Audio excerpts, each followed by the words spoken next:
Coach, Jalen's talked about how you helped him before you were the receivers coach. You were in the QC role. You were helping him sort of navigate last season and some of his disappointments. What's it been like from your standpoint watching him take off like he has this season?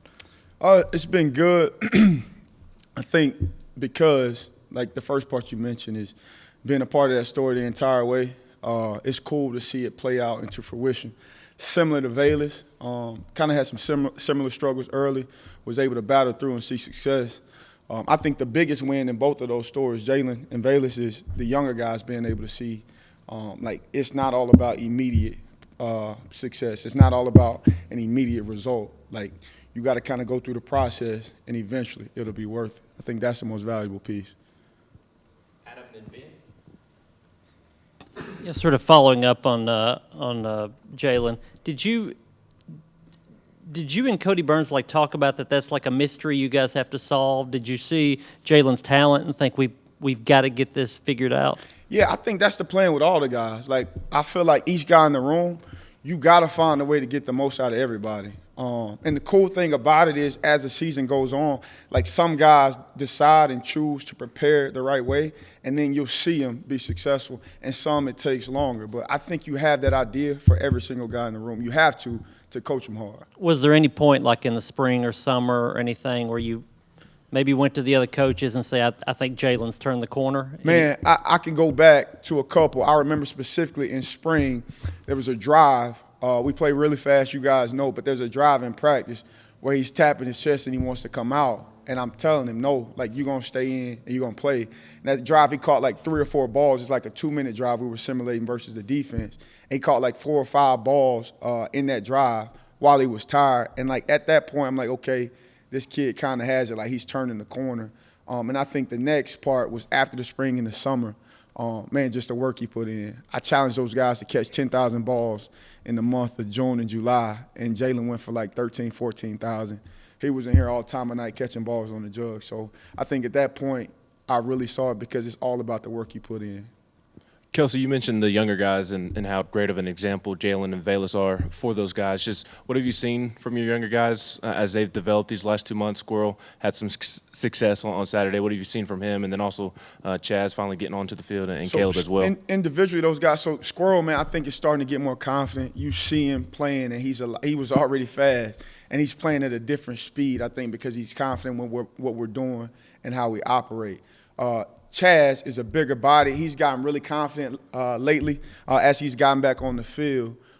He's a guy that plays fast. He just has to be comfortable with what we're doing and also bringing that piece of physicality. But these last couple practices, he's done a really good job. And for Caleb Webb, he's obviously been here. He's played the 1 and the 4, a couple different positions. But he's doing a good job as well of continuing to progress, and he's not allowing special teams in different roles to take away from him on offense. He's doing a good job of taking on all this stuff. Jimmy, then Ruth. A couple things. Would you talk about the progress of Ramel Keaton and how he has come through in the absence of Cedric Tillman? Absolutely. Ramel is a guy that you always saw flashes every now and then, but it'd be one play where he takes a step back. You know, he'd go two or three steps forward and then one back, and you just weren't sure if you could get it out of him. I think when Ced went down, Ramel took accountability on himself, and, man, he's preparing at a whole different level because at this point, like, he's the guy. Like, we are counting on him. And I think that goes back, man, really to our room and the camaraderie in our room. Like, I feel like Ramel feels like at this point he can't let his teammates down, and that's added on some urgency to him in the way he's preparing. And what does it mean to you? It seems like after a receiver catches a touchdown pass, they seek you out for a celebration. It means I'm the best dancer. So, nah, it's fun to do, man. I remember being those guys and being on the field, and it always gave me great joy running back with my coach, the guy that I sweat blood and, you know, I cried for. Like, I put, you know, everything I had into that guy. It always made a big deal to me when I got back to the sideline, and he was the first one to congratulate me. That always meant a lot, so I wanted to make sure I paid that forward every time. I was actually going to just ask that same question, but I guess Jalen Hyatt says you mean a lot to him and that you were always there for him. I know we've asked that already, but why do you put so much effort into your guys? Why do you care for them and love them so much? Man, I think because I've been through it. Like, I've been the guy who was 19, 20 years old. like looking for someone to come in and give me answers and to mentor me. And I'm just trying to be the guy that I needed at their age, honestly. It's not about me at all. The biggest benefit I get out of that is seeing those guys go be successful and then build confidence in themselves. That's where I get satisfaction from, truly. Coach, with the level Jalen's playing at and the trust that Hendon seems to have in him, how dangerous or tough are you guys going to be to defend when Cedric does come back and you have two of those? I think the more guys you have that make plays, I think you're always dangerous because obviously that affects the defense and whose eyes can go where. You create one-on-one matchups because you can't double or keep more eyes on one guy. Like, I think that's always important and always lethal for an offense to have. For us, we got to shut our ears off. Like, when there's noise, we can't pay attention to it. And when there's chatter talking about us, we can't pay attention to it. Like, we got to continue to keep the process being our focus and continue preparing the way we are. Like, that's got to be our main focus. Kelsey, when you got promoted, we saw the current guys. They were really excited for you. Talking to recruits, they talk about how really, you do a nice job building relationships. Where does that come from? When did you kind of become a relationship guy? Was it at an early age? Was it in college? Was it after you got out of college? When was it? Yeah, I think it was early on. Like, I always value family. Always value that feeling of wholeness of a group. I think for me, that's why sports is something I threw myself into at an early age.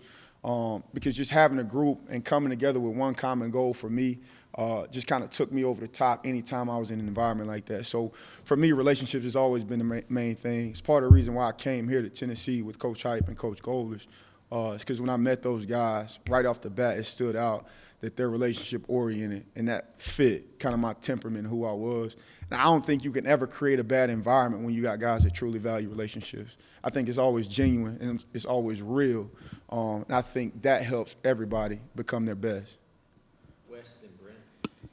Kelsey, obviously the past 4 games without Ced have gone pretty well, statistically. But when he first goes down and you learn, okay, this is probably going to be at least a few weeks, what was your confidence level like, and what did you think? Did you think the group could just keep right on going like he wasn't gone? Man, my first thought was this is where we earn it. Like, Ced's a great player. Like, you love him. You love all those guys. He's a great player. But when he went down, like, this is where we earn it, right? Like, somebody's got to step up, and, like, we got to turn up a notch. Like, that was exactly my focus.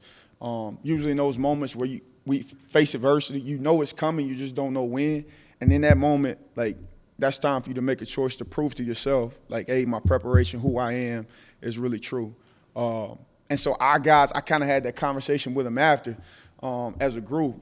And, man, they stood on it. They went to work. And up to this point, they prepared the right way. So I've been pleased with the way those guys have prepared and the way they've came on and gelled together as of late.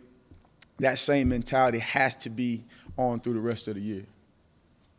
Coach, 2 things here to finish up. One is Jalen bobbled that ball from Princeton Fant, but otherwise you guys have not had any real issues with drops. Why is that? And 2, how do you keep Cedric from getting too much rust as a receiver aside from running?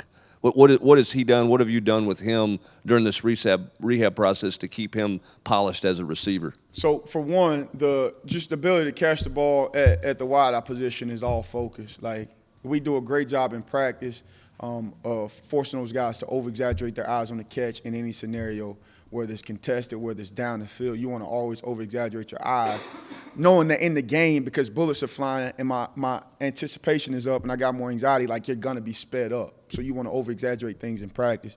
And as far as Ced, kind of helping him, for one, Coach Hype does a great job of keeping our legs under us as receivers with the way we practice and our plan as, our practice plan. And for us, it's just not putting too much on Ced too fast. Like we saw him, the last couple of weeks, he's made progress every day. And as he continues to make progress, it's ultimately going to be up to Ced and Coach Hype when they feel like the kid's 100% that he's going to play. He's done a tremendous job of being in the building, in the training room, getting treatment. Like, he showed progress every single week. And ultimately, when he's ready, he feels like he's 100%, and Coach Hype feels that way also. You guys will see him on the field making more plays. Thank you, Coach. Awesome. Thank you, guys.